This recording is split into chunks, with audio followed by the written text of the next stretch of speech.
Some of you don't. What he was referring to is we went through in some of the workshops we've talked about the concept of body snatching and having your astral field being manipulated by forces from the fourth dimensional field or higher. And he had undergone some problems with that. And fortunately, with working with the guardians and with the energy techniques that we are introducing, he was able to get that out of his field, and he's been wonderful ever since. So he wanted to come up and say hi to the people who knew a little bit about that story and why he hasn't been here for the past number of workshops, because he was recuperating home. Okay, well, looks like our sound systems are in order now. I want to thank you all for coming. Are we on film? Can I just do my thing? Okay. Got audio video department over here is Mark Darling, and I'm very grateful for him because he's making it available, all of the presentations available for other people who want them on video and things. So it's worth sometimes waiting to get things set up. Now tonight is kind of I wouldn't call it a lecture, because that's when somebody kind of stands there and talks at you. I wouldn't call it a workshop, because in my definition of workshop, for anybody that's been to mine, that means Mylar's up here and lots of information given to you and kind of crammed at you, kind of like if you were in a college or high school or something. This is neither of those. I haven't found a term yet, lecture, workshop. There's somewhere in between. Possibly an energy clinic might be a good way to describe what I would like to do tonight. Now, the theme of tonight's presentation is learning to use holistic healing applications, not just healing, but the whole holistic perspective. Holism is about becoming more whole, body, mind, spirit. And it's about bringing that perspective into your daily life and into the world through your daily life and your contact with other people. What I'd like to accomplish tonight in exploring the art of relationships, which is really what makes the world go round. And if you look at the world the way it is out there, there are some really poor attitudes and beliefs that are being used as we relate to each other and to society. If we look at the business world, for example, that we're all very dependent on just to function here, we find competition is the main focus. We find step on whoever you have to step on to get where you need to get, or somebody else will step on you. These are belief systems that are right now really at the core of our culture. And it's because of those belief systems that our culture is eroding. And it will continue to erode as long as those belief systems of competition, survival of the fittest, judgment toward others rather than loving others. There's so many sick thoughts in our world that we wonder why our world has sick manifestations. Economies that are unstable, people that are warring with each other. You can live in an apartment building with, say, 400 people. How many of you guys really get along with each other? Most of the time, you just kind of hustle by each other in the halls and, sometimes whisper behind doors about can't stand the one in 6B, that kind of thing. And you don't really know them. You've just seen them and you think you know what they're about. We've been taught through our culture, through being raised in this system, certain ways of using our minds. And in the ways that we've used our minds, we only perpetuate the problem.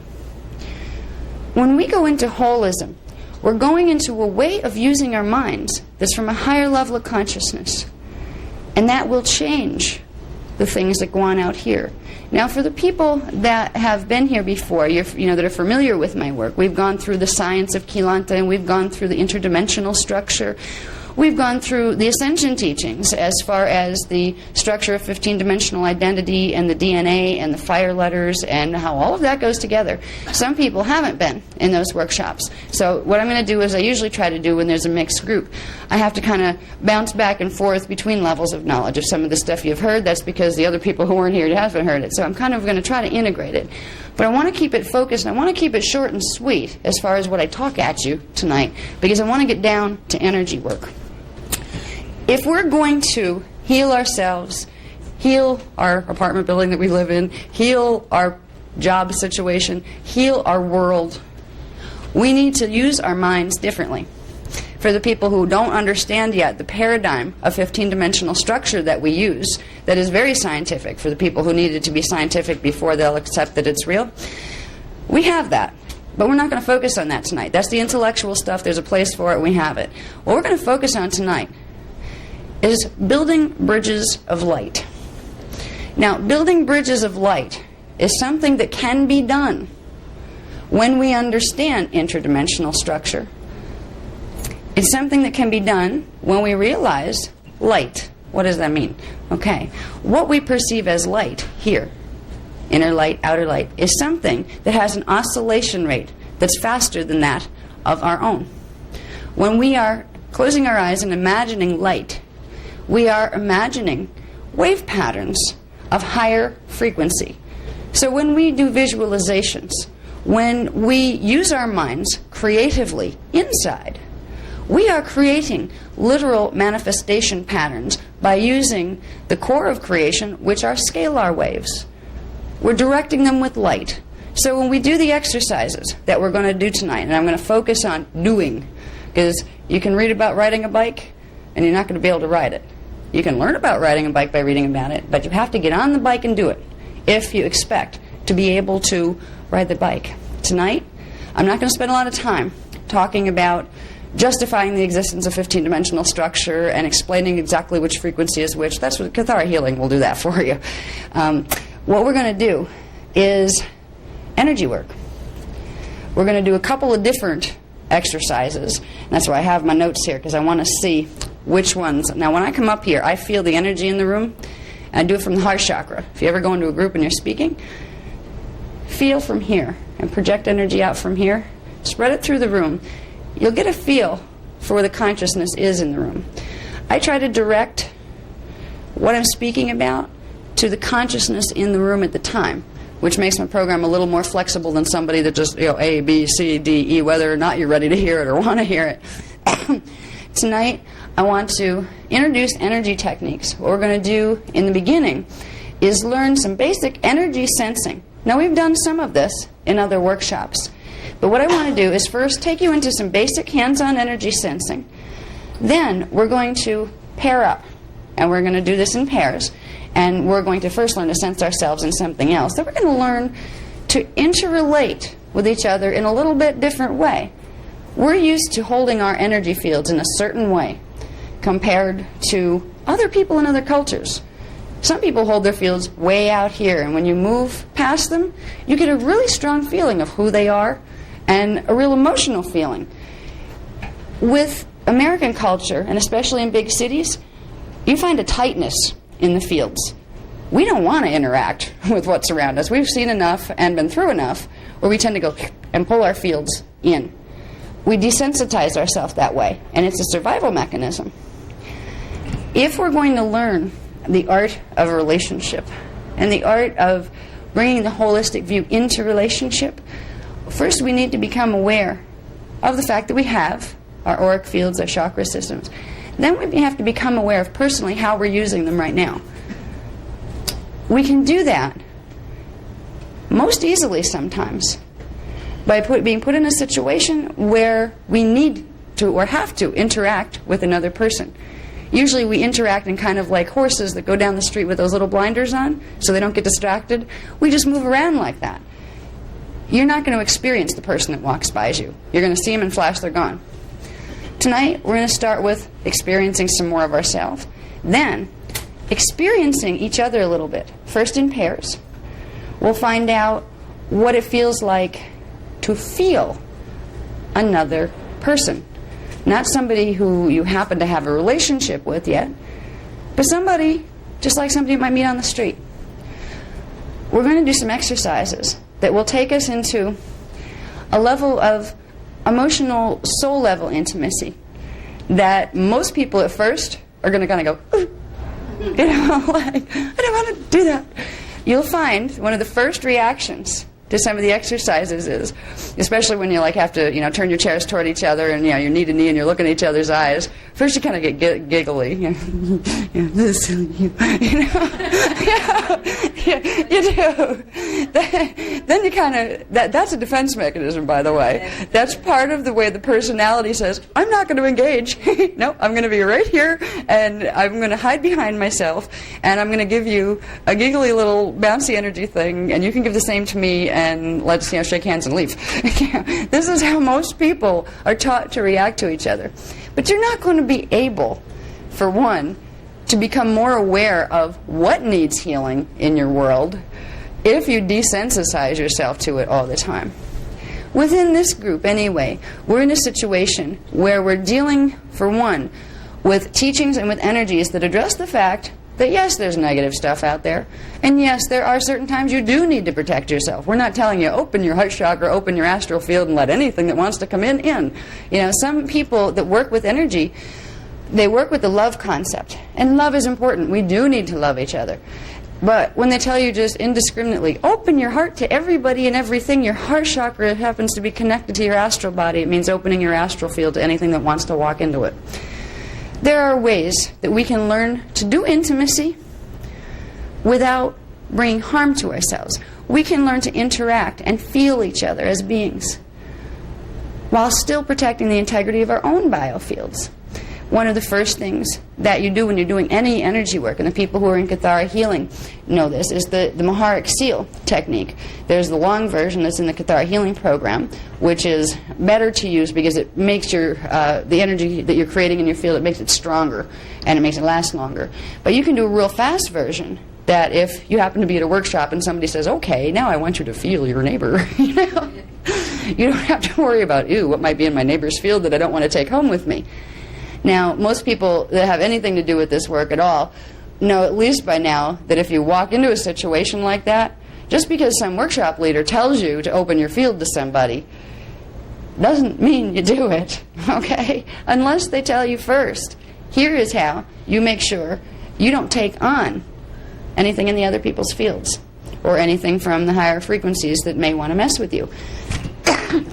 With the Maharic recoding process that's taught in Kathara Level 1, we get deeply into using a process of 12th dimensional frequency sealing, which creates literally a pillar of scalar waves within the bioenergetic field that will block out anything but your own higher identity structure that tries to get in. Anything that wants to communicate with you or interact with you is going to have to go through your own higher identity structure and get permission, basically. It protects you from astral attack from the fourth dimensional fields. It also protects you from not intended attack, but from picking up other people's goop. We all have goop in our auric field, and once you get your D4 vision on, you'll see it. There's stuff called etheric mucus that looks like long, stringy, icky stuff that hangs in people's fields if they've been sick or if they've had a really rough day at work. You can get all sorts of weird stuff just hanging in your fields without you meaning to have it there. And unless you happen to be somebody who every morning gets up and say, okay, what do my fields look like now? Most of us, you know, even though we know we should, don't get to do that.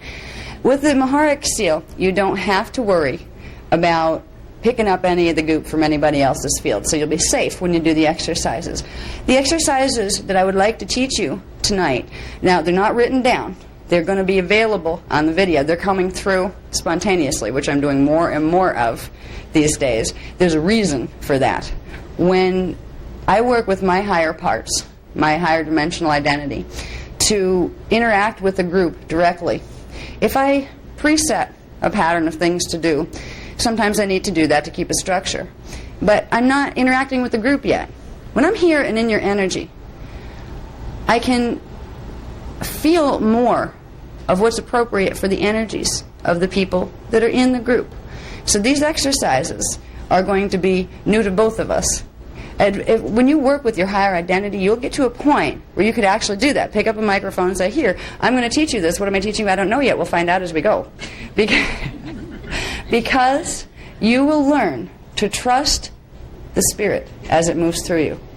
You will learn to become, in your moment point, a vessel for the direct expression of the one Spirit that is all of our spirit.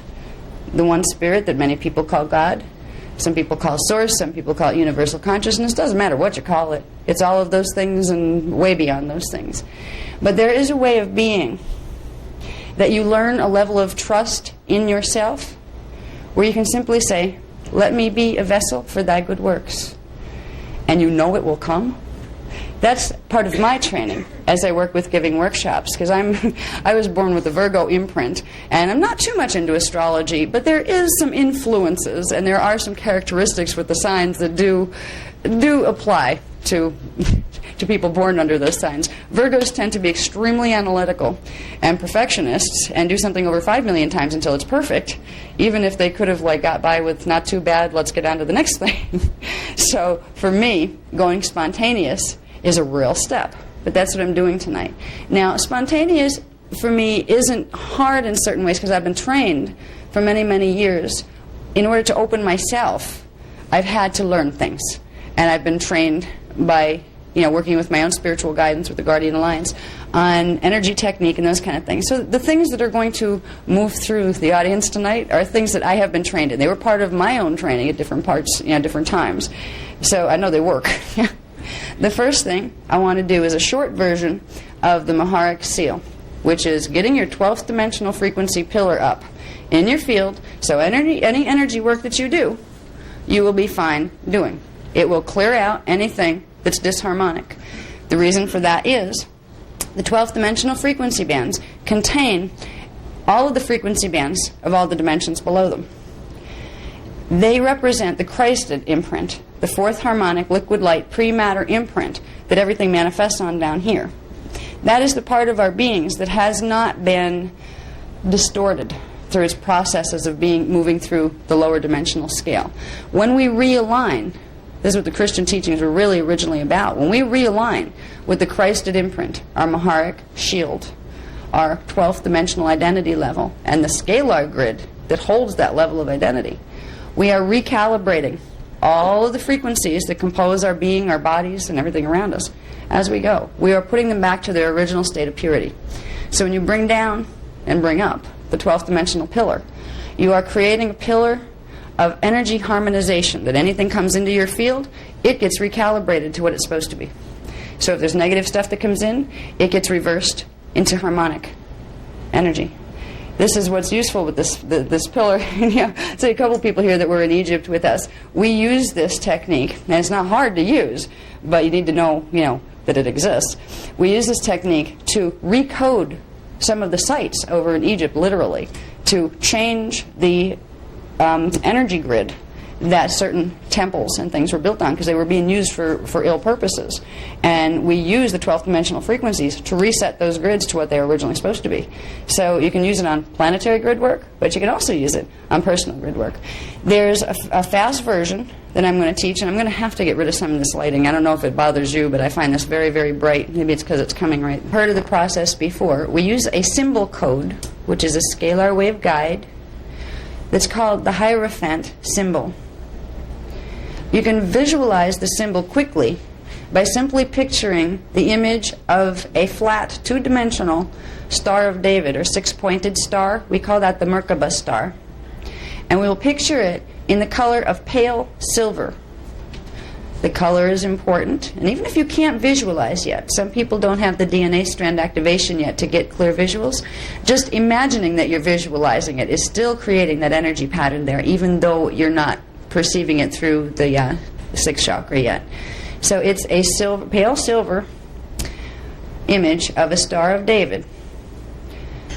Cathara Healing explains why that's used. So we'll just imagine that symbol. We'll imagine the symbol at the pineal gland in the center of the brain. Just spend a minute, not a whole minute, just a little bit of time getting a clear feeling of the energy of that thought form that you're creating now, the Hierophant symbol.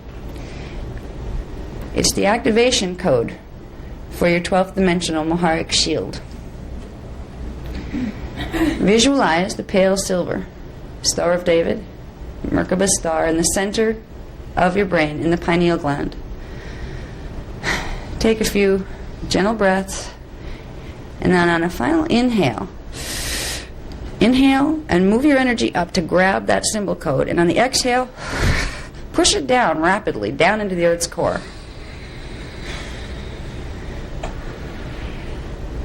And if you feel like you missed the first time, you only got it halfway down, go up to where you feel like it got stuck, and another inhale, and exhale it down into the Earth's core.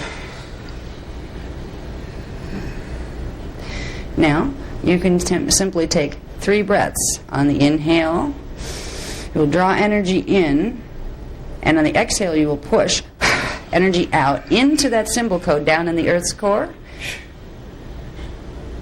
And as you do, you will notice a disk of spinning pale silver light emerges way down in the Earth's core, about halfway through the planet. It's a huge disk that goes all the way through the planet and out to the atmosphere. This is the Earth's Maharic shield. Another inhale, draw in energy, and push the energy into the Maharic shield of the planet. You will notice that the shield begins to spin. Then one more inhale, and an exhale. Down into the Maharic shield of the planet. And this time, you'll begin to feel, sense, a little wobbling of that spin. It's beginning to spin faster. And now you'll just inhale some energy halfway up to a point 12 inches below the feet. It's in the earth, but it's 12 inches below your feet. And right now it'll be down on the ceiling, on this floor below you. So inhale from this time from the Maharic shield of the planet. Inhale energy up to right below the feet, and then exhale energy. And right below your feet, you will notice another shield of pale silver energy pops out, another disc. This is your personal Maharic shield. Again, this time you're inhaling energy upward from the center of the earth, upward and into a point 12 inches below the feet. Exhale, and you will notice your own Maharic shield, pale silver shield of light, disc of light below the feet, begins to spin faster. And on this next inhale, exhale, we're going to bring enough energy up with enough force to pop that disc upward into a pillar of pale silver light that runs all the way up through the sun and out to where you don't need to worry about it, and down into the Earth's core. So we're going to inhale energy up from the Earth's center to the Maharic shield of your personal Maharic shield, and push hard. And then visualize the field popping up. It's like a pillar of light that pops up surrounding you. The more you do this, the stronger you will feel this thing pop up. You can get this if you get the synchronization with the breath. And this was only a few breaths. There's more steps to this in the long version of the process. But just by using these steps alone, you have created a temporary 12th dimensional seal on your biofields. You can use this, and I suggest you do anywhere, even if you're going to a rock concert. Just bring it up, do it at home before you go. You can get about 2 hours, hour or two out of this version. You can get about 3 hours using the long version. But the more you do it, the more you will feel this frequency in your field, the more you will feel it run through your body. Right now, when I look into the room from the fourth dimensional perspective, I can see different sizes and shapes of little discs spinning below most people's feet. And I can see varying degrees of a current, a cord of energy that comes up from the Earth's core, that comes up into that shield and is running up through the main vertical current in people. Some are wide, some are small, depending on how much energy they're bringing out. So you have just created something in doing this. It may seem like a silly little, oh, I breathe 3 times and poof, yeah, right. But in truth, once you get to know what you're doing and you realize what you're doing with frequency, and you realize when you're using specific color, you're directing specific wave spectra, because each dimension has a primary wave spectra associated with it, you'll begin to realize the technology you are using. And you know what's funny? Nobody said technology had to be hard. The best and most lasting things in the universe tend to be those that can be as complicated as you want, but also as simple as you need. The Maharic seal that we just did, the quick version, is a beginning point of learning a in your pocket, take it with you anywhere you go, primary energy mechanic that will keep you safe. You can use this if someone is attacking you, if you happen to be walking down the street and a mugger grabs you. If you can keep your focus enough to visualize that stuff, throw it down into the earth core, forget the 3 breaths, just bring it up, pop out your shield and pop your thing up, your pillar up. You can have amazing effects. I had an experience with that when I didn't know how to activate, at the age of 14, did not know how to activate the Maharic shield. I did not know consciously about the seal, but I had one of the guardians do it for me. I was at a movie show, and someone had followed me into the ladies' room and attempted to attack me. And there was nobody else in the ladies' room but me and this man, and he pushed me into the stall and closed the door behind him. And there was nobody around to hear me scream. One of the guardians that I work with popped up the Maharic seal. I didn't know what had happened. All I knew is I could see almost oscillating in the air, this pillar of light around me. And the strangest thing happened. The man stepped back like that as if he'd been smacked with something, looked at me, went into tears and said, "Oh my God, I'm sorry. Please forgive me," turned around and ran. And I just kind of came on going, what just happened? It took me years to understand what happened. What had happened was one of my own higher parts, actually, activated the Maharic seal to protect me because they knew I was going to get hurt. This is what you can do for yourself. You can learn to do this for yourself. So now that we're all safe and protected and tucked nicely into our pillars, and for the people who are just getting used to this technique, when you work with me, I've become kind of like a living transmitter of frequency. All right, when you get to a certain point with your DNA activation and your chakra activations, and you have certain agreements with those of higher dimensional fields to help humanity evolve, you allow, or some people do, some don't, but I do. I allow my biofield to be used as a transmitter of frequency. Now, right now, it's like a subtle 12th dimensional sub-frequency that's going out to help sustain all those pillars that you just brought up. So if you're not real good at it yet and your pillar's not really strong, it gets amplified for the fact that I'm holding through my field a group pillar. The group pillar is called the Shaddai-Ur, and it means the pillar of first cause light. It's something that one person alone can't do, but it can be done when two or more are gathered. That was in the line, in the Christian line, when two or more are gathered in my name, there I am in the midst of you, be my name, was referring to the Christed imprint. It was referring to the Maharic seal. It was referring to our own Christed levels of identity, as well as those that Christ stood for in coming to bring those teachings to us. So when we're using the Maharic seal alone, we are bringing in our individual pillar of Christed energy. When we are using it in a group, we are creating a part of the pillar of first cause light, which is a planetary Maharic seal. So every time we do it, we help the planet.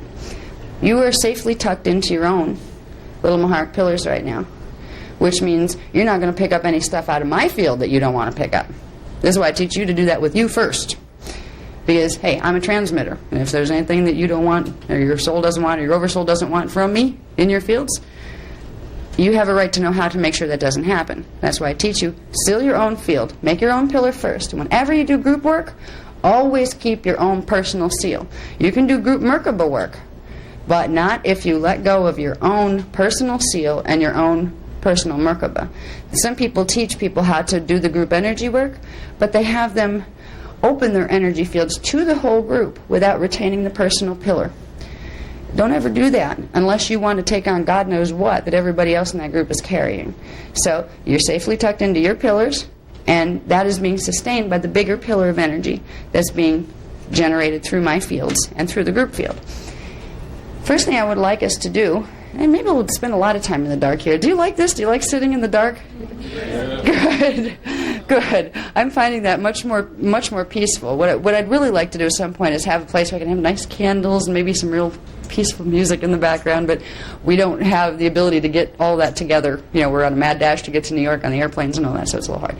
So this is good anyway. What I want to do first is an energy sensing thing. We're going to do it in two ways. Now, everybody, I think, has an object with them, some type of object. It can be a pencil, it can be a tape recorder, something you can physically hold in your hand. Doesn't matter what it is, preferably something small that you can put in your palm, but if it's bigger, that's okay too. Just make sure your palm, your left hand, is on it. Put your left palm on the object. And just take a few relaxing breaths. You don't even have to look at the object.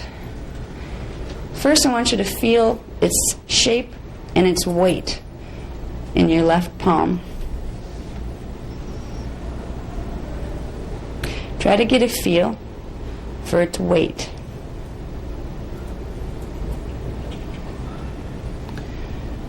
Once you start to get a feel for the weight of the thing in your left palm,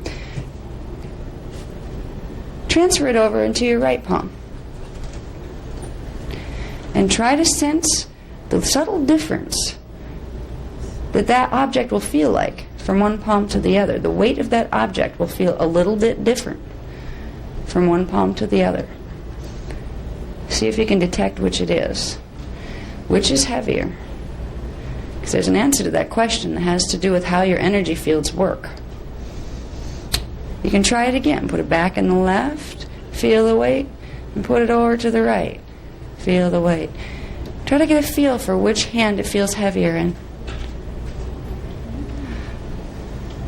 Okay, you can speak that out loud if anybody wants to say, if anybody feels it. Very good. You guys are great. Do you know why? That is your magnetic chakra, as far as the center palm chakras go. It is drawing that energy to you more fully. It is literally making the weight feel heavier because it has your body is pulling in a stronger draw while it's transmitting out this hand, which is pushing away, which will make it seem lighter. That was good. I didn't expect that many people to be able to pick that up. Everybody said left hand. That was excellent. Yeah. Okay. Now what we just did was take a regular object and begin to feel some of its energy qualities. Does that work the same for left-handed and right-handed people? Yeah, primarily, unless they have pole reversals. There are, like, I'm left-handed. Okay, that means I have actually a stronger current running through my, pulling in my left hand than I would if I were right-handed. You will get whatever hand is dominant will be a stronger imprint than the other one, but they still basically work. They're both electromagnetic. You have the palm chakra in the left hand draws energy in, and the back of the hand transmits energy out, where it's the reverse on the right hand. The right palm transmits energy out, and the back draws energy in. Okay, so that's the basic structure of the body, whichever hand is the dominant. You just may have a stronger pull on the magnetic current that you do on the push if you're left-handed. That's the case with me. But some people, it depends on the wiring too. It's not that simple to say just because I'm left-handed, does this mean I'm always, have a stronger drawing current. I think that answers the question, though. Does that answer the question? Okay. All right. Now we did a little bit of sensing of an object, just the energy, just the weight of the object. If we go back into core principles of creation, we realize that object isn't really there, and neither are we. We're just all energy signatures. We are formations of consciousness. We are all energy. This is what we need to begin learning to experience each other as. Ourselves, each other, and the world around us. Because this is where we start to learn things. And we start to see beyond the illusions. Because bodies and buildings and matter forms are illusions. Nice solid illusions when you're down here. But they do not tell you the truth of a being. They do not tell you the truth of a reality that you walk into. You may walk into a beautiful room with beautifully whitely dressed angels, and they could be devils in disguise. If you can't sense those energy signatures, you're not going to be able to tell the difference between energies that are positive and harmonious and energies that aren't. So we're learning to sense energy signatures. I want you to go back to the object. This time I simply want you to put it in your left hand. Forget its size, shape, and even forget its weight. What I want you to sense for next is a quality of temperature, heat versus cold, that you will feel not so much where the object touches your palm, but in the energy, just a few little, like quarter of an inch around the object's etheric body. We'll give you a temperature read. You can do this with any object or any person. Begin to detect temperature in the energy field. Once you get where you can detect temperature a little bit, the next thing is to move your consciousness into the center of the object. This you can do in a variety of ways. Some people just have a natural flow where, okay, that means put my consciousness here, and they shift. Other people go, how do I do that? How do I move my consciousness into something else that's stuck in my head? If you're one of the people who feel your consciousness is stuck between your eyes and your head, like most of us are trained to have it focused there, visualize your consciousness as a point of white light in the center of your brain and put it wherever you want it. If you want it in the center of that object, create an energy line between the center of your brain and the center of that object. And now a portion of your consciousness, as a form of a little white dot scalar wave, is in the object. Try to get a feeling for what that part of your awareness is experiencing. Try to get a sense of the energy. How fast or slow does the energy inside that object seem to be moving? It will also have a sound to it. There is a tone that goes with it that you may first feel before you hear. You may feel it as a vibration. Try to experience the reality of that object rather than the illusion of its matter cloaking. It's there.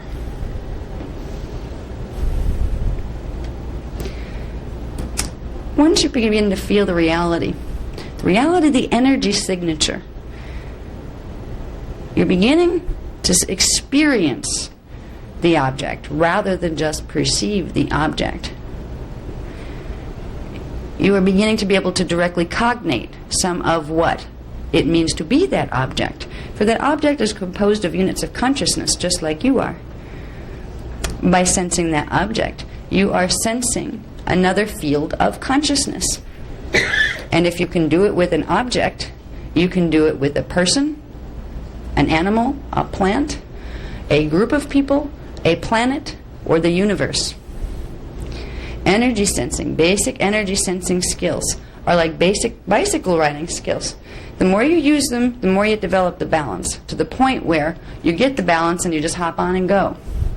But little exercises like this take you to a point where you get sensitized enough to do the next step. Now the next step I'd like you to try is put the object aside for a minute. We're going to use it one more time, but it's going to be hard to without a mic stand. I want you to put your palms together, first till they're touching, and feel the heat. Feel one palm against the other. And then move them about 1/8 inch apart. And still try to sense the heat that's there. And then kind of move them in and out just a little bit, back and forth. I'm going to show you this and then pick the mic back up because I can't do it with the mic in my hands. Okay.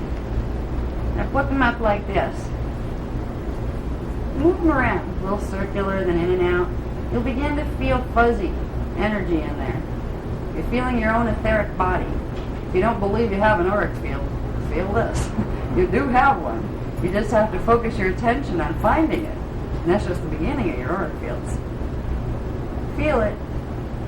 And try to build it up. There's going to be a current taking place between the two palm chakras, magnetic and electrical. Electrical will run through magnetic, and you have a closed circuit between the two. You can build the charge by breath. Breathe in, hold it in the heart chakra, throw it down the right hand, transmitter, then inhale it back up this hand. And every time you circle the energy breath that way, you will throw more energy into the circuit in the palm. You can get it to the point where if you close your eyes and breathe and then throw it, you will find your palms actually jump at the surge of energy that ran down. You can play with this at home. You can get to the point where by moving this energy in and out, synchronizing with the breath, you will start to feel what almost feels like a metal rod. It can get so strong in there. It becomes a rod. You could pretend that you were holding a metal tube here, and it moves that way as if you were, and if you go off of it, it'll be like dropping the tube. But you can get to the point where you feel a solid, not physically perceivable, mass of energy. Yeah, it's hard to use. I need the third hand. I guess I'm having a hard time with the mic here because he's not picking up on the thing. Anyway, when you do the thing with your palms and you build that circuit of energy, the more you do this is a great thing to do to play. If you want something to do and you're bored instead of doodling, do this. Nobody knows what you're doing. They don't care. There's a guy over there playing with his hands. Who cares? Yeah. Every time you do this, you strengthen your ability to be sensitized. You strengthen your energy sensing ability in the palms. The palms are important. They're receivers. They're like feelers. We picture aliens and things with like little antennas, guys from Mars and the whole bit. Well, you know what? We're walking antennas. We're walking scalar waves. And they are antennas, and they draw in energy from all over the universe. When we begin to sensitize ourselves to being aware of the energy that we carry, we begin to open up a whole new perceptual level of what reality is about. We begin to be able to see reality and to experience it directly. So play with your hands for a couple of minutes. I'm not going to let it go for 5 minutes here. Just for a couple of minutes till you can build that current. I want you to be able to feel it as if there's a bar of energy, or a bar of metal, let's say, in between there, a circular bar of metal or a tube. And pretend you're holding it first. And then pretend you're moving it a little, and you have to move the palms the right way together, or you drop the bar. If you move this one too fast, you drop it. When you play with this enough, you can get to the point where you feel a solid current built there. And where this hand moves, this one will want to go in its opposite direction. You will find a very active circuit. Once you find that, you can begin to cup the hands, in the praying, kind of an exaggerated praying hands position, and begin to make that rod of energy turn into a ball. And with the breath, you simply energize it more by sending energy from the heart chakra down through the right hand. And before you suck it in with the left hand, with the inhale, let it roam around in that ball for a while and strengthen the energy current there. Begin to feel it tingle at the fingertips, where now you're getting your fingertips activated, because you'll be able to feel it. You can play with this enough where you can get it feels like a basketball of warm fuzzy energy in there. And you can use that for a lot of things. Old martial artists used to use it to wipe people out when they were doing their confrontational battles and things, but we're going to use it for love and healing purposes instead. Okay, now what you've just done is sensitize the palms, the neurological structure, the brain. You've opened up new currents of, let's turn these switches on. We're encountering a new set of tunnels, let's say, and there's light switches here. You just turn the lights on in a certain set of nerve endings that you don't usually pay attention to. And when you don't pay attention to them, they go dormant. So now that you have that sensitivity built up, I want you to pick up your object again. Whatever object you were holding before. Put it back in the left hand. And now with the inhale breath, put that little spark of your consciousness in the center of the object, inside of it. The inhale breath. Inhale a replica imprint of that energy up your arm and into your heart chakra. And then exhale it out into the heart chakra.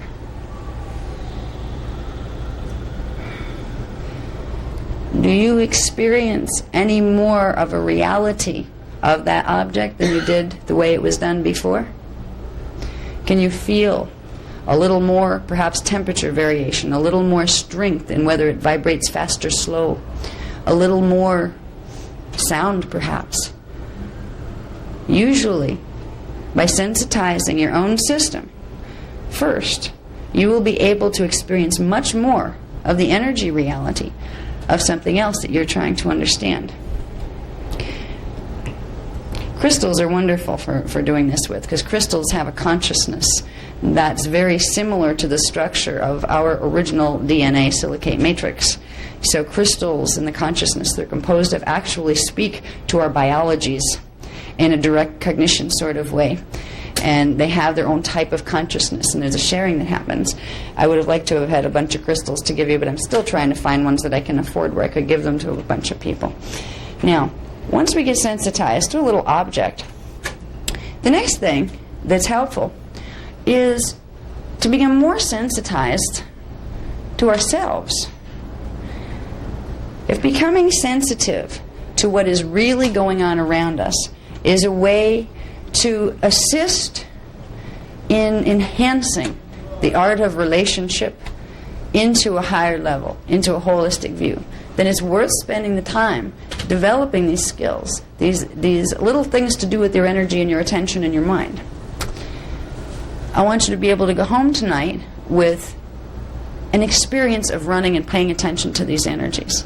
So we're going to try to go into ourself for a minute. And there's a lot of ways to do that. Meditation is great. But there's one portion of the self that has been dormant for many, many, many, many years, many centuries, many thousands and thousands of years.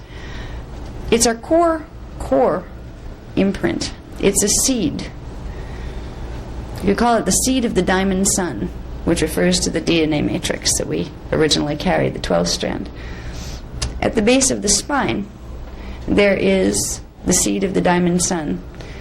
That was our original connection to our avatar levels of identity in pre-matter, before we entered the matter systems.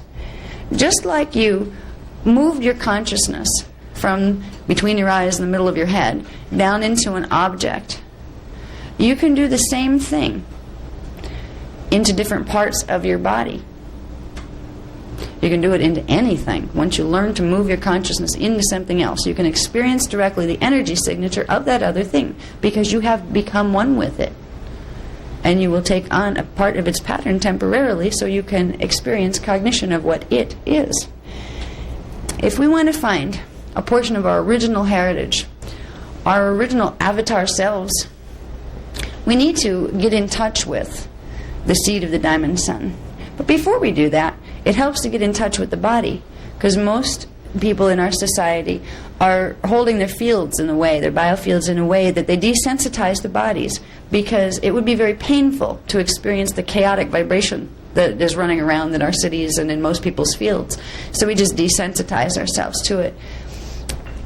If we learn to look at ourselves in a way where we realize that our body is a part of our consciousness, not just a shell we walk around in, this is a beginning in becoming self-sensitized and becoming more aware of who we are as a self. And if you want to become more aware of other people and more aware of how to raise the consciousness of the planet higher, it starts with you. It starts with the self. I remember this exercise. I'm remembering here, so I'm giggling to myself. I remember the first time I tried this, when one of the guardians that I work with had told me to do something that sounded absolutely ridiculous to me. He said, "I want you to talk to your knee." I said, "What?" It sounds the stupidest thing I've ever heard. What are you talking about? And said to me, "Every part of your body is a station of consciousness, and every part of your body holds a piece of cellular memory that belongs to you. You may find your Atlantean lifetime lodged in your Achilles heel. You may find your memories from your 3rd birthday party in this lifetime stuck behind your ear." The body holds parts of your consciousness and parts of your cellular memory. That's why when there's areas of the body that are malfunctioning, it's part of the consciousness that's malfunctioning. There's something disharmonic there. So we need to begin really experiencing ourselves as energy bodies and stop getting brainwashed. It's brainwashing. Our culture brainwashes us into looking at ourselves as, this is me, and I have a consciousness and probably a spirit somewhere. They've got it all wrong. And it's really done in a way to keep us disempowered. No, consciousness is what you are, spirit is what you are, and this is a manifestation of that. This is a part of you, and you have to reclaim it if you want to start healing. The first relationship you heal is the one with yourself. Okay? So we're going to start getting in touch with ourselves for a little bit, and this is an exercise that's best done at home, alone, where there's nobody to bug you. Unplug your phone or whatever and have a nice peaceful environment. I'd suggest at first not putting on any music or anything. They'll distract you, and turn off the lights. Because we're so used to not hearing our body consciousness speak to us that any kind of distraction can drown us out. So you might not get a lot of effect out of this here, because you still have other bodies next to you, and you still have light in the back. Sensory deprivation is a good place to try this in. As little sound, as little light, as little sensual distraction as possible. It's also best if you lay down, if you can lay horizontally on your back, which I don't think there's room for us all to lay down on the floor, so I won't ask you to do that. But imagine yourself anyway, at home, laying on your bed, totally peaceful, no distractions. First thing, and you can do it while you're sitting here too, is take that little dot of your consciousness that we had you put into the object and expand it into a ball that your body can fit inside of. And put that ball around your body as if you're standing inside of a sphere of light that is your consciousness.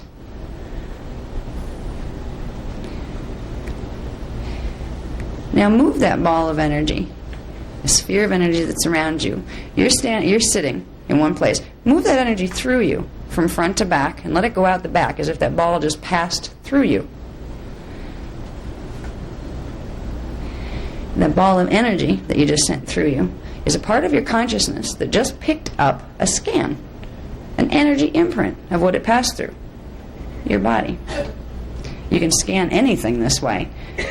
You can use a flat plane of energy and just run it through what you're trying to understand, what object you're trying to sense, what person you're trying to understand. With your body, you can run that ball of awareness through the body. It picks up an imprint. And then bring that back into the center point in the middle of your pineal gland. Condense it back up into a little tiny spark of light. So you just got a sensory read on an object, which is your body, which is a form of consciousness like any other object. Now, with that read, I want you to take the object to the first part of your body that comes to mind. Don't think about it. Just first thing, body, part. What is it? Put that dot there. That's allowing your higher self to take that read that you just took and tell you where you need to put your attention right now. It'll change every time you do it. Find the body part that you get a feel or a voice in your head saying, put it in my knee. Put it there.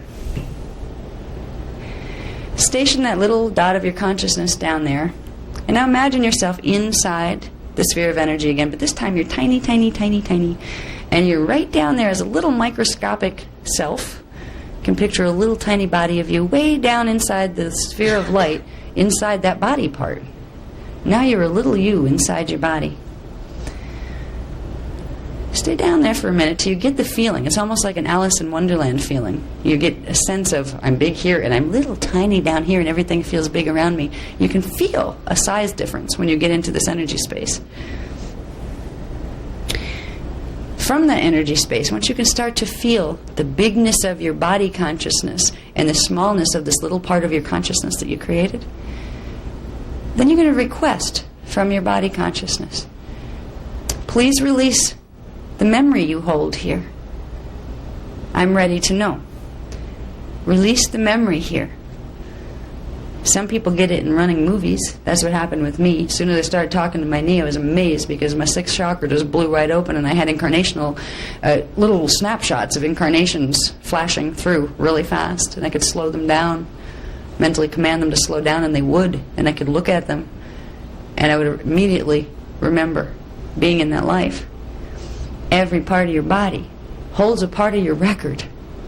If you want to find out more of who you are and become sensitized to yourself, take yourself on a vacation and go nowhere and lock yourself in a room where nobody can bother you and spend some quality time with the most important person in your life, which should be you. Everybody else is important too, but without you, you have nothing here. So you should be the most important thing to fix, to heal, to harmonize, to love first. It's not selfish. For once you can value and cherish you, you will be able to value and cherish the yous in everybody else too. For homework, if you want to really expand your sensory capabilities, which activates more DNA, by the way, the more you do it, the faster your DNA activates, the higher strand content you will get. Go home with that concept of the little you, taking a little dot of energy, running field scan this way through the big ball of energy, condensing it down, putting it back in your head, then putting that in the first body part that comes to mind. And letting it tell its story. Say, release the cellular memory here. I'm ready to know. There'd be a reason why some part of your consciousness directed you to that body part in the first place. Another way you can use this to find out more about you, and this is very practical and healing. If you want to heal yourself, you can say, okay, this hurts, whatever it is. If something hurts, there's a disharmonic pattern there. And it may be something you know, a medical condition that was defined or something. Fine, let the doctor labels be on it. But let's go to find out what it's really about. Because those labels are just things that describe symptoms. They're not the causes. Go to a part that hurts. Put yourself in that little sphere of energy, it's a little tiny microscopic you. Go into the hurt, the part that hurts, which usually is held like this. You'll find the energy. It's as if the energy in that area is really just holding itself very tightly. The body is doing that so it doesn't have to feel that hurt. It's almost like trying to contain it so it doesn't spread. That needs to relax for the hurt to heal. First you have to get through the resistance to healing, which is the body trying to shelter itself from feeling more of the hurt. With your little self, your little spark of energy, put into the hurt area. Simply breathe for a few minutes. Because at first you won't feel anything, because there's that defense mechanism that does not want you to feel that hurt. And it's a defense mechanism you put up there yourself on a different level, on an unconscious level. Breathe in that space and imagine the hurt area as having color. And let the color just come to you. It may come to you in words, this is red, or it may come to you in images of color swirling, or it may come to you in pulses of color that push on you and make you feel uncomfortable. These are energy qualities of the disharmonic energy in the hurt area. Once you can begin to feel that, which will take a little bit of time sometimes to get past that resistance to knowing, you can put yourself in your little sphere of light, and you're still protected in there. The hurt's not going to get you. This is a place where you can observe the hurt, and you can begin to heal it without being consumed by it. And you simply talk to that hurt. You talk to your body as if it were a thing you respected, but not a thing, a person. It is a part of your personhood. It is consciousness. Our bodies are composed of the same thing everything else in the universe is composed of, and that is consciousness. When we begin to realize we're walking around in something that's like our best friend here, a friend that we don't even realize we have, something we abuse and misuse and push and make it work too hard and all these kind of things, this has a whole consciousness all its own, and it will talk to you if you let it. You can go into the hurt area and say, okay, we're a team here. This part of my consciousness and the part of my consciousness that you are working together. And the body will feel sometimes as separate from you as you feel from the body. You may find it having its own little voice and it'll telepathically talk to you like, who are you? Say, I'm the mental part of this machine. Oh, okay. Well, I'm the cellular consciousness. You may get it in word translation if you're wired for that. You can directly talk to your body consciousness. But even if you don't get it in words, you can go in there and say, transmit the feeling, not just say the words, but transmit the feeling. I want to bring harmony back to this area, and I want to understand the core of this. I want to understand what caused this so I can uncause it. If you want to de-manifest the disharmony, you go back to its point of origin, its original cause, and that may be billions of years ago. Doesn't matter. You could spend like 6 lifetimes analyzing the movie films from your last 5. Just find the core of the vibration that created the disharmony using that little self technique. Breathe in there and breathe in the feeling. You'll start to get a knowing. You may get emotional knowing first, or just a sense of energy around this. Breathe more into the energy and expand into the energy. You will begin to get information. And if you learn as you get information to ask the right questions, you will get the answers you need. If you get in that energy space and you're beginning to start to feel the reality of your body consciousness as a real consciousness, start to feel it. Ask the right questions and it will answer you. What is causing this now? Because there will always be a reflection of the original cause happening now that's recreating it in this life. It will give you advice. Your own body consciousness can help you to learn how to heal yourself. It can tell you. It can tell you in direct impression, or even if it tells you nothing when you first connect with it, you may find yourself shifting behaviors like that. Consciousness. When you're using these other sensory abilities that we're taught not to use in our society, you are moving into a realm of power, having more power to do things that you won't get by using the traditional belief systems. Once we begin a little more sensitized to ourselves, we begin to realize, when you hit the body consciousness, you start to realize, wow, this is a whole level of me that I never even acknowledged before. It's a whole level of me that I really just used, abused, and didn't even think about, because I didn't realize it was anything more than a shell. I didn't realize it was a conscious, living, breathing being that's actually a part of my consciousness. You start to establish a rapport with your body, and you can talk to it, and you can say, okay, body, I want to stop desensitizing myself, at least in the appropriate settings. I want to be able to experience more of the wholeness of reality and the wholeness of other people. I want to be able to heal my relationships and to bring higher consciousness into the art of relationship. Your own body consciousness, your evil twin. As a sack of potatoes you can walk all over and then trash at the end of a lifetime and expect to get all the way into ascension, because it won't happen. You have to eventually bring the part of your consciousness that's making the body up. That's made of units of your consciousness. Eventually they have to come up too if you're going to go through ascension. So your body is very important, and you need to make friends with it. And it doesn't matter if it's short, tall, fat, skinny, ugly, beautiful. These are illusions we have been taught to value. We have been taught to put these images, these fake interpretations, these outside illusions up as our saviors, our gods, our important things, to the point where we see only the outside and we forgot the whole inside that was the real part to begin with. If you want to start sensitizing and start getting your relationship with yourself more whole, more full, spend time using your mind in a new way by literally reserving appointments that you'll discipline yourself not to break, just like you wouldn't break an appointment with somebody else. This is a somebody, this body of yours. And if you want to learn things about what you need to do next personally, better than any doctor alone can do, your body has that information. If you will take the time and you have the ability to realize, you can just move your consciousness into it and say, talk to me. Let me know what I need to do. You will get more sensitive to the answers coming the more you do it. If you do it for a week and you still don't get your body giving you any signals that it's really alive in there, you just are very, very desensitized. Eventually, with practice, you will begin to feel that reality, and you will start to open up a whole new level of your consciousness, your body consciousness. You combine the body consciousness with the spiritual consciousness, with the higher parts of self, and you begin to heal the whole being. So that's one little exercise that you can take home, is going to the different body parts, letting them run their movies if it's information you want, or asking them, what do I do next for healing in this area?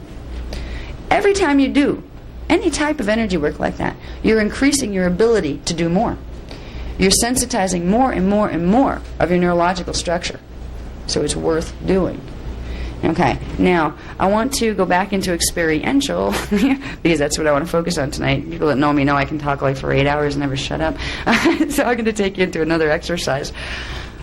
This time, we got to know a little bit about how to move our consciousness into our body part and feel around in there. This time, we're going to take the same energy sensing abilities. We used our palms before. We use the ability to simply move our consciousness into something and get a feel for that energy. We're going to use this between two people now. So what I'd like you to do is, preferably with somebody you don't know.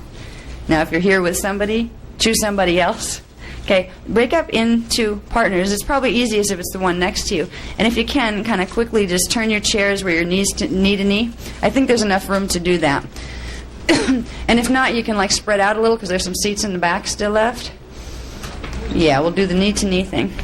And learn to think for yourself. You don't need an Anna Hayes tape. You don't need a guru from someplace to tell you what to do. You can move your energy into the space of that child and ask that child's higher consciousness, how can I be of assistance here now? And you can get a direct feel back, but you're not going to get those kind of guidance instructions if you're not sensitized to receiving the answers. So while we're doing the exercises, keep the most part of yourself focused here, but keep the little mentor out here, just observing what is being done. So you get an idea of how these energy mechanics work, where you could get somebody, say if you have a group of people that likes to come over and visit with you, say, let's try this knee thing. I just learned how to do this, right? Sit knee to knee with me, you know, where you can remember enough of this. Get them to start feeling it, too. You know, you can talk until you turn blue trying to convince people about metaphysics. What usually turns people to metaphysics? is they experience something that could not be explained otherwise. So you can help people experience the reality of subtle body energies by just paying attention enough while we're doing these, thinking, gee, who could I do this with at home? Yeah. I want you to be able to do both perspectives. You are learning to just experience right now, but I want you to learn how to create experiences for others by observing enough of what's being done that you can take another person and walk them through something like I'm walking you through. And I'm doing this spontaneous. And tonight there's a reason for that. I want you to learn to trust your spontaneous self. You are a spirit. You are a spirit that has an ascended master level to you. You're just not used to bringing it in. Learn to trust and learn to simply ask the right questions. Okay, I'm in this situation now. All right, master level self and spirit of the other being I'm trying to harmonize with here. What should I do now? And you have to learn to trust the first thing that comes through. You'll get to the point where you can just let it roll. And you know whatever is the right thing for the moment will come through. So in this exercise, we're going to get to know, just like we sense that object in a different way. We used our minds in a way we're not taught to in school. We used our minds to sense the reality or part of the reality of an object in a way that we're not usually tuned to sensing. We consciously made the decision to, instead of looking at this object and saying it's this big, it weighs this much, we turned that off and went into it's this, and experiencing the energy feel of it. The next challenge is to begin doing it just a little bit at first with other people. Because if you do it a lot at first, you get really scared. Because there's a level of personal revelation that comes. Now, if you put your energy into a pencil, the consciousness of the pencil really doesn't feel violated. It doesn't really mind that you're experiencing its pencilness. But people are much more protective because of the way this society is, and everybody runs around judging each other and pointing fingers at each other and condemning each other. We're very defensive by nature right now, and we need to learn to heal that in ourselves if we're going to learn to become a force of healing here on the planet. As long as we're running around with the same disease, we're not going to heal anybody. Healers heal thyself. And life is really an experience of healing. That's what we're all here on this planet for. If we were all perfectly healed beings, we wouldn't be on Earth. We'd be in one of the higher harmonics, in nicer places. We're all here to heal and to help the planet heal and to help each other heal. Now, in this exercise, there's a lot of things you can do once you begin linking the fields. Right now, you have a current of energy that runs on horizontal planes through the in-body chakras when you sit across from each other, particularly if you're knee to knee. If you can, be knee to knee. The knees don't have to touch, but knee to knee is the best because it horizontally aligns the chakras, which allows energy to move more clearly between the two of you. When you were working with someone in this capacity, you might want to remember again that you had a Maharic seal, that pillar of light that you brought up. You might want to breathe a few more puffs of energy into it until you can see it strong or imagine it strongly in your field, because that'll make you feel safer. It's not that the person that you're going to do this with is dangerous. The most part is that there's a part of you that will resist being known.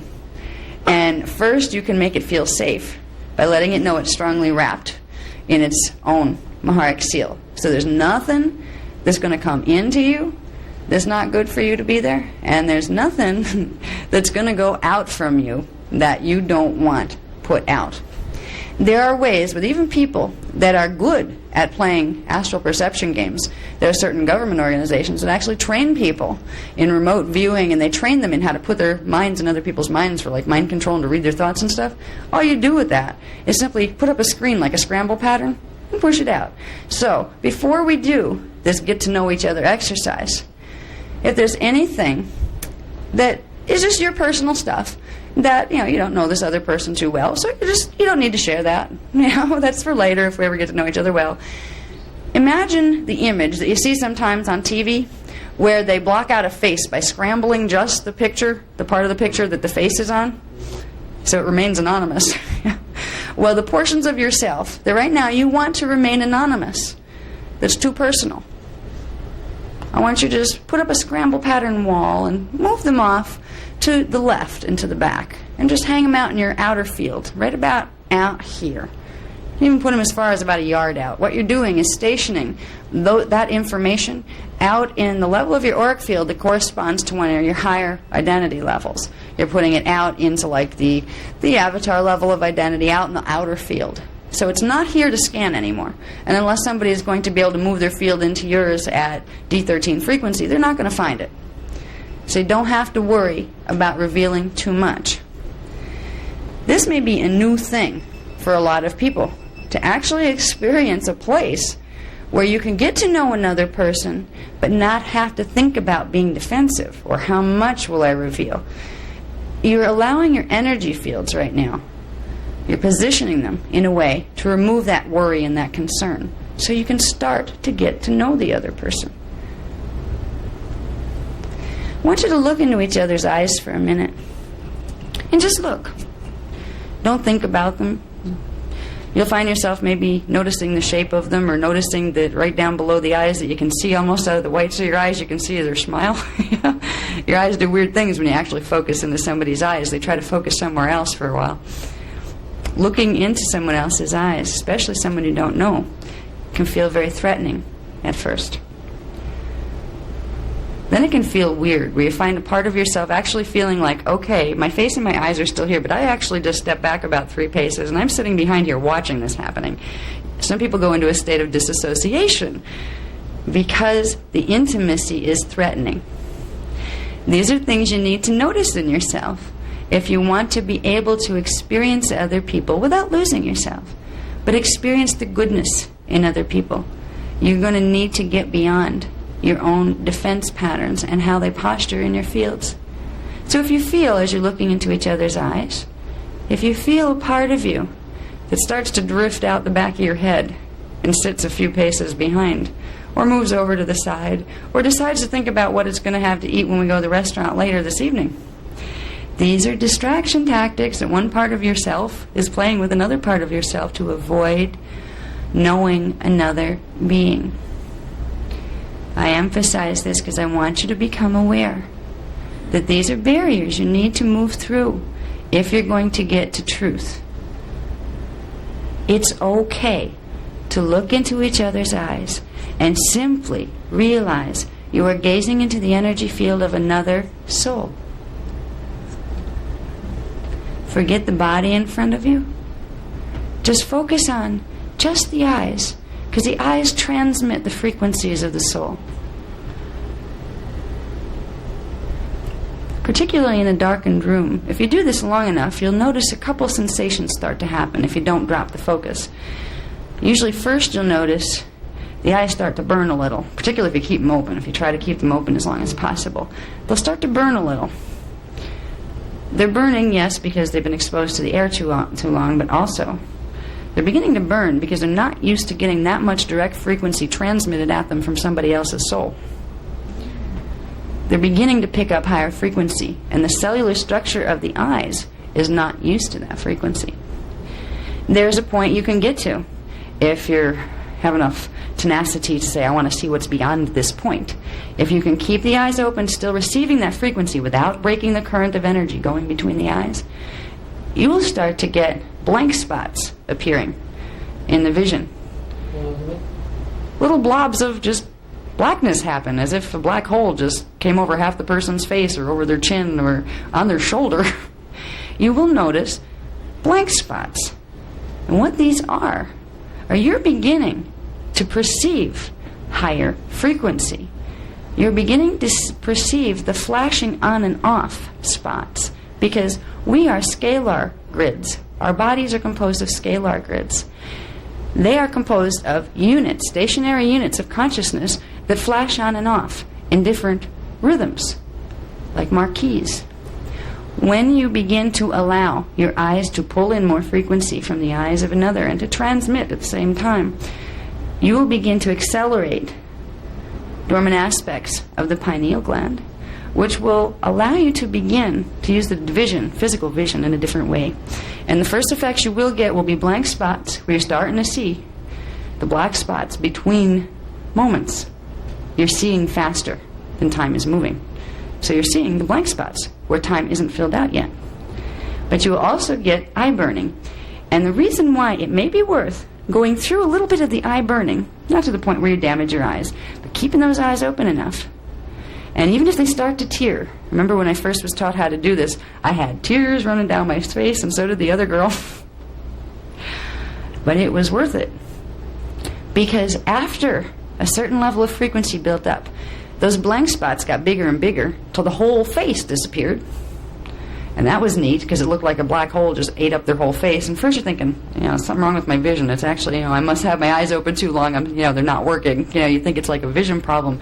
It's not. If you get past that eye burning and getting to the point where the black spot kind of expands to swallow the face, the stage after that is beginning to see other faces.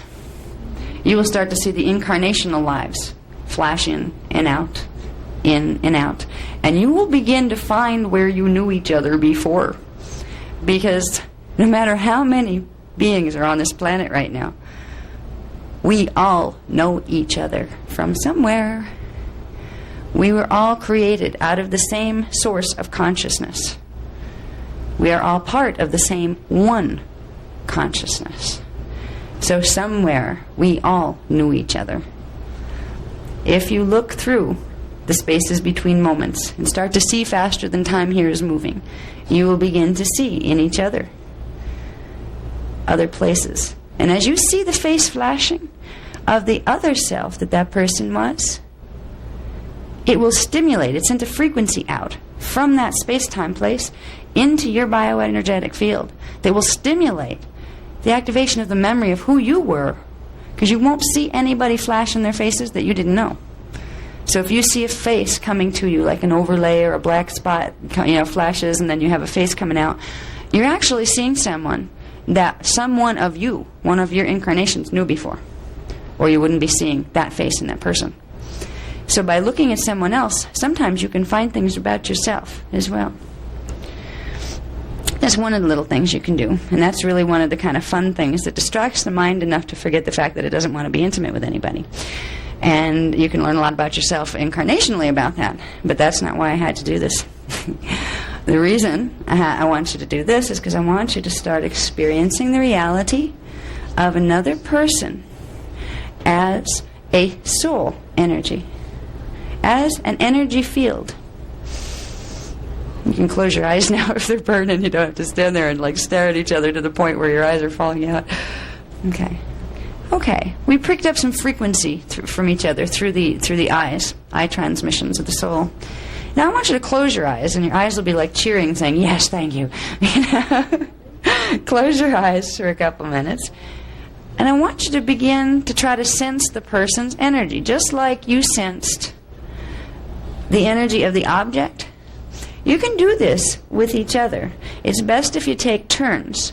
And when you're working with people, it is best to ask permission first. You can do it verbally or telepathically. But say to the other person, okay, I would like to experience more of knowing you as a soul, without judgment, without condemnation, without motive, other than to simply know the Godhood that expresses through you. You are a gift to me, I am a gift to you. Let us simply know the reality of the gift that each of us represent. If you go in with that attitude, it is a frequency that you're sending. So you can say words, but if you're going to go get close to somebody else, even if you're standing next to somebody and trying to get them to do something, they know, they sense what's beneath the words. And if the words and the real intention are not congruent, they don't go with each other, it will be the energy signature that they react to, not the words. So you go with the idea and the words. I would like to enter your space and know you in a way that you are comfortable with and intend no violation whatsoever. Just simply to know. And if you come from the heart with that, they will feel the frequency and you will get less field resistance. We're going to play receiver and transmitter. And it doesn't matter which one of you is which. But just take turns. You'll decide amongst yourself who's going to be the first transmitter, because you'll both get to do this. So pick who's going to transmit first. Yeah, it's not a major issue because, in 5 minutes the other one's going to do it, so no big deal.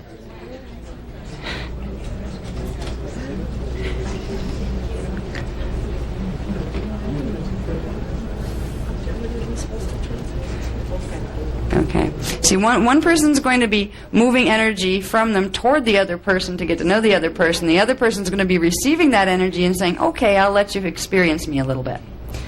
Okay, so transmitter is the person that's going to go on the little voyage into experiencing the other. And the receiver is the one that's going to sit there and allow the voyager to come and experience them. Okay, and we're going to flip roles so nobody, it's fair. We both get to experience both sides. Are you doing this in the light? Mm-hmm. Are you transmitting the light from the pineal? Or? Not yet. Okay. Yeah, I'm just asking you to... Intention. Yeah, for now. It's just intention. That you're going in. You simply... I guess... And sometimes I just kind of do this, and I'm so used to doing it that I don't explain the process that I use. When I'm sending intention, I automatically go into, because I've just done it so long, I go into, it comes out of the heart center, it comes out of the pineal center, it also comes out of the higher chakras, okay, like the 14th chakra, the 11th, the 10th. And I tend to transmit through all of the chakras the intention that, may I enter your field, may I have permission for this, I come... with good intention and simply to know you as a fellow expression of God with no agenda whatsoever towards you. I tend to transmit that through every one of my chakras. And that way, it goes into every one of my body levels, my auric field levels. But it also, those levels, my emotional body talks to your emotional body, my mental body to your mental body, my physical body to your physical body. All right? So if that was a good point. This person brought up the fact, am I transmitting that just as a thought intention or from the pineal or, from a specific place? You can just say, this is my intention and kind of hail the whole field of the other person, which is a fast way to do it. Or you can just, feel that frequency transmitting through each of the chakras to each of the levels of the other person. I transmit to you goodwill and kindness and a simple desire to share. It will be felt. You may, if you really try this, even this, I wasn't going to put this in here, but that's a good thing to do, so I will elaborate on that. Focus for a minute on the chakras. And, if you don't have the placements, as some people that weren't in the workshops may not have them, they're just energy centers on the body that you can look at as little discs, and the people that have been in the workshops know where they are. Just imagine some currents of energy moving between you and the person sitting across from you on a horizontal plane, like currents of energy, just like you had between your palms. Well, now this is between you and the other person, just like you had between your palms. Most people don't, especially with strangers, sit in a position like this because it opens the fields more to each other. But remember, you still have your pillar up, so nothing's getting out there that you don't want out. Now that you've transmitted intention of goodwill and asked for permission, and the other person's still sitting there and letting you do it, which says permission has been granted, I want the receiver person to simply focus their mind on one thought and use it as a mental mantra, because it will help distract you from worrying about, oh my God, they're going to find something out about me. Because this is what your mind is going to do, because it's programmed to do that, and eventually you'll override that. Simply focus, receivers. Simply focus on the thought, I trust God or my higher spirit, whatever you want to call that higher power, higher parts of yourself. I trust and I allow. I trust and I allow. I trust and I allow. Keep saying it mentally over and over and over to yourself. Don't let any other thoughts in. And yes, it's boring. It's supposed to be boring. This is why mantras are given over and over and over and over. It starts to break up the usual thought patterning and how it's used. It gets you into different spaces so your spirit level, your soul level can start to come through. So just use, I will allow.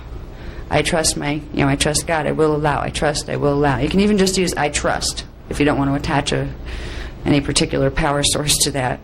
I trust, I allow. I trust, I allow. I trust, I allow. I trust, I allow. And receivers also, just bring your energy up as if it's not really focused too much in the body. It's just focused in that thought pattern in the center of your brain. I trust and allow. This way, you're not going to be using any of your energy to posture your fields to push the other person's energy away when they try to come at you. So pull yourself just up into your head for a moment. You'll get a chance to feel them and come back down to your heart. But for now, just get yourself out of the way. I trust and allow. I trust and allow. Receivers. Now, transmitters. I want you to first visualize yourself again in the little sphere of energy inside your head, a little spark of energy, a little you sitting in there. You can see yourself sitting in there in a lotus position, if you like, with long white robes, knowing you're just perfectly angelic in intention and you're a perfectly trustable being. So, of course, this person will allow. Imagine yourself as your Christed self, whatever you might visualize that as being, the highest possible manifest version of what you are. See yourself sitting up there, in the middle of your head, in the center of the spark of light.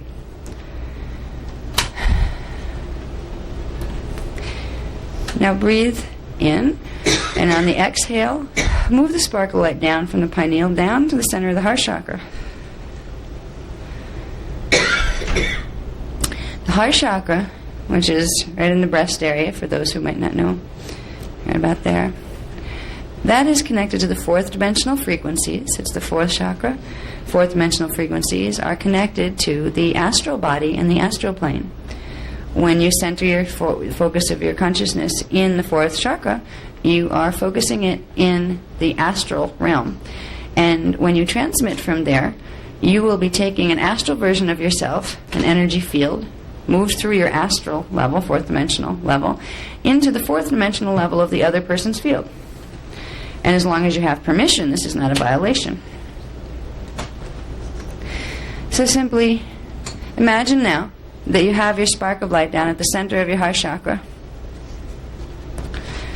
You inhale, and you're going to use the exhale breath to push that little spark of light, like a little space bubble that you can go on voyages with. You're going to push it out on a horizontal line from the heart chakra to their heart chakra. And meanwhile, the receivers are going to be saying, I trust, I allow, I trust, I allow. So they're not going to put shields all up over their heart chakras. Because in this situation, you can trust and you can allow without bringing harm to yourself. You already have your pillar up. It's not going to let anything in that would hurt you. Transmitters, keep breathing some of your essence in the form of that little spark of light, little bubble with a little you in it. Gently on the exhale, travel it closer to the heart chakra of the other person. Somewhere in that heart chakra, it will look like, of the other person, it will look like a light at the end of the tunnel. There will be a little spark of shiny light there. That's one of the seed seals in the heart chakra. So aim for that with your little spark of light that you're traveling in. And go to the seed seal, the core of their astral identity. And just simply breathe there for a couple of minutes. And then every exhale, gently expand your bubble out a little to get a feel of the energy signature. Try to imagine yourself as your consciousness is stationed in the heart chakra of the other person. And simply begin to experience anything from temperature variation to feelings of weight or fastness or slowness of energy to emotional qualities. Try to experience the reality of the frequencies in the other person's heart chakra.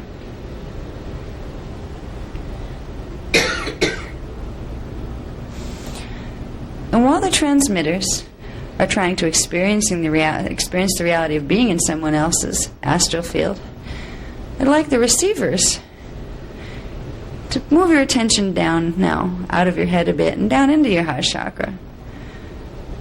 And try to feel what it feels like to be felt by someone else. Try to feel yourself being felt. And as you feel yourself, receivers being felt, and transmitters are trying to feel you, imagine that the focus of attention, there's a line of energy that represents the one transmitting and the one receiving. Imagine that they come together, forming a tube of energy, just like the one in the palm of your hands. Form a conduit of energy between each other. And simply allow your consciousness to expand. Try to feel the reality of the person sitting across from you, both of you. Every person will have a distinct energy signature. Distinct and different. Every chakra in their body will have a distinct energy signature. And all of those parts go with the whole person. You begin to notice the difference with this. When you switch partners,